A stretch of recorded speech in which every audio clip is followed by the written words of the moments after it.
My name is Bernadette Cahill, and I'm originally from Scotland because I never know what people are asking when they say, "Where are you from?"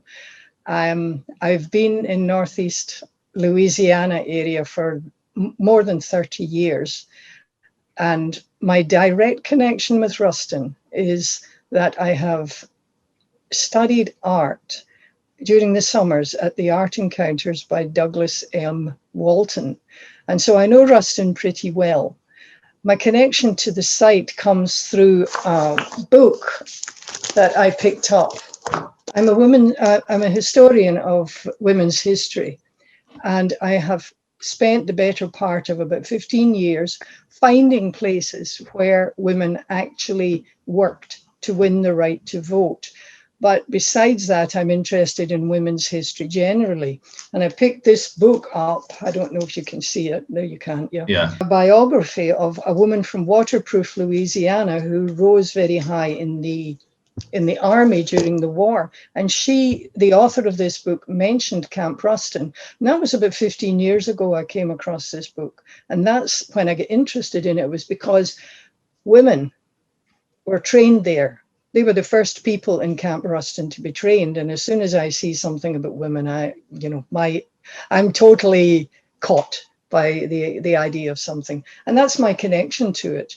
I've just kept following it for many years now, but it was only in January that I saw the program. It was on YouTube, the Louisiana Public Television program on it, a documentary which was quite old.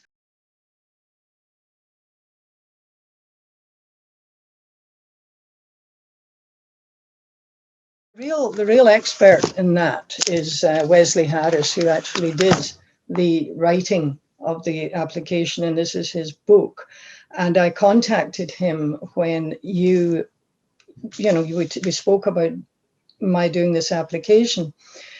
The site was originally planned in 1942 for Japanese internment.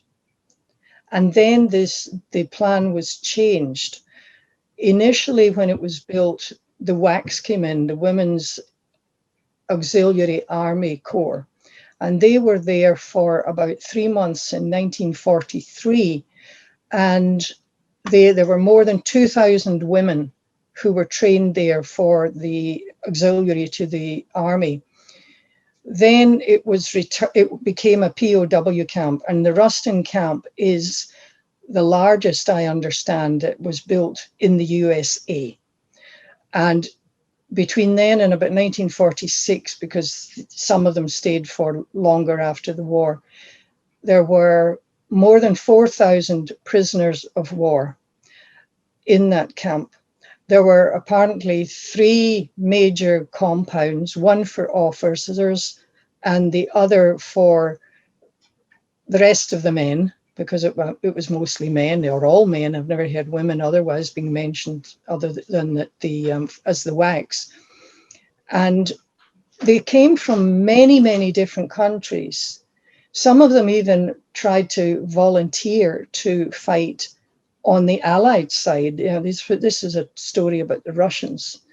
But the big connection, the most important connection, is with the Enigma machine, because the crew of the submarine, which was captured as they tried to sink it, as the Germans tried to sink it off the coast of the US, they were brought to Ruston to be kept away from everybody else. And they were put in a special separate place in the compound so that they couldn't get any messages out to the German high command that the Enigma machine was in the hands of the Allies. And this Enigma machine enabled so much to be decoded and gave us a tremendous help and advantage in pursuing the war at that stage.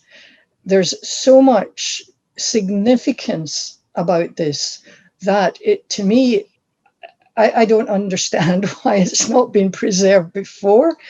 We are at this stage in history. Well, let me say it this way. Between the Civil War and World War II, there were 80 years, more or less. Between World War II, when this camp went up, and today, it's about 80 years. And in fact, in 2 years' time, it's 80 years since the camp opened. So it's the same kind of historical moment compared with the Civil War and World War II. And one of the important things is that many of the generation who were born just after the war or during the war, they're dying out. Yet they have memories handed down to them from their parents. But if this generation dies out without us capturing those memories, the history can be gone. You know, history really becomes history once it's stuck in the ground with a headstone over it. And that's the sad thing. We need to get this information, attract people to be attracted to giving this information. And that's where the POW camp would have a tremendous role if we can save it.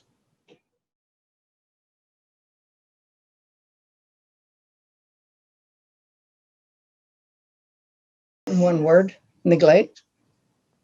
Over the years, it had served other purposes. At one point, it was a tuberculosis sanitarium, but large parts of it were torn down after the war.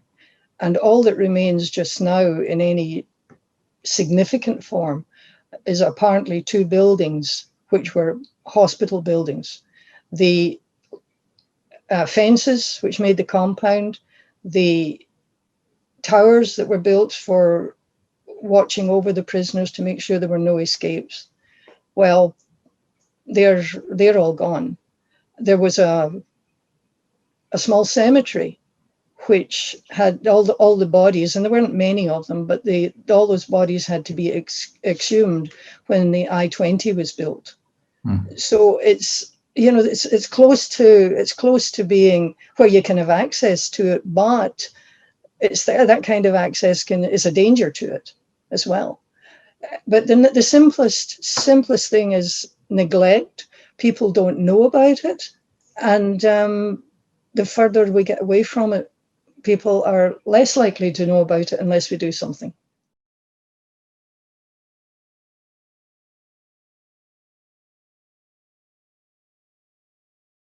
Get some money to start off with, but what I would envision, and I've brought this up in talks with my husband, who was born just after the Second World War, 1946. His father was still in the Navy at the time. Anyway,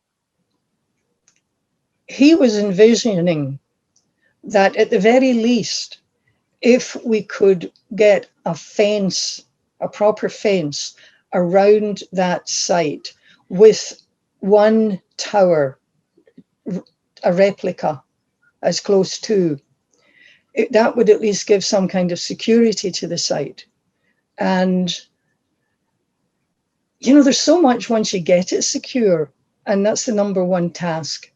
I don't know if it's possible. It would be wonderful to get more of the land so that other buildings can be replicated. But the potential of the 2 buildings, if they can be saved, resurrected, or whatever the actual restoration, whatever the terminology of all the technical people would be, one could be made into an office like it was in those days, because there were offices, obviously, and the other one could be made into the barracks where the men slept with all the bunks in them. That's the very kind of least it would be. But beyond that, I can see so much more potential, because, this is World War II history. And we've also got in North Louisiana, we've got the Chenault Museum in Monroe, and we've got the Military Museum in Ruston. So those 3 things tie in together. There were 8 satellite camps tied to this. There was one in Bastrop, which I don't even have a clue where it was. I suppose I could go and dig it up. So it ties in with North Louisiana's, what it already has. But it also ties in with what we've got in New Orleans. We've got the World War II Museum there. And just up the road in Arkansas, we've got the Japanese internment camp commemoration site. So there's an awful lot of stuff that are all kind of wound together. And this all can help as a tourist attraction if they're marketed that way. There's more than that. There's women's history, as I've said, that to me is very important. I would love to see if we could have camps there. Now, would be way down the road, but we could have camps there for young women where they could go and learn what the women went through in their training, you know, a mini boot camp where they'd learn all the drills and that kind of thing. And because women's history is always forgotten, or it's just mentioned as a line. But to me, hey, half of the people who were in that camp, or a third of the people who were in that camp, were women, but they were not prisoners. There's also a tie-in with archaeology, and there was an archaeology investigation in the 1990s, and it turned up quite a lot of very important artifacts. There's apparently good archives in Louisiana Tech, and Louisiana Tech, well, look at it this way. I've worked in archives a lot. Artifacts are wonderful. They have a life, and they're three-dimensional. Documents are a different kettle of fish. They're pretty dry and dusty, unless you have the kind of excitement I personally get when feeling old documents and smelling them and what have you. Having that camp there could give life to those archives in Louisiana Tech and any other ones. It could give life to people who have the artifacts themselves. You know, there's so many estate sales. How much stuff is going to whatever people don't know? And it would be wonderful to have a place where it could go, where it actually belongs. There's also genealogy, because people do like to know where their ancestors came from and where their ancestors have been. And people they've already visited that place. I know that from the little movie on it, the documentary. So there's so much, and there's the international ties just because it's there. So many international ties. And the whole question of the internment of civilians, even though it didn't work out that way, thank heaven, because that's one part of the history that really, really upsets me. But there's all these different threads which tie in with this one camp, which to me makes it absolutely essential to preserve it.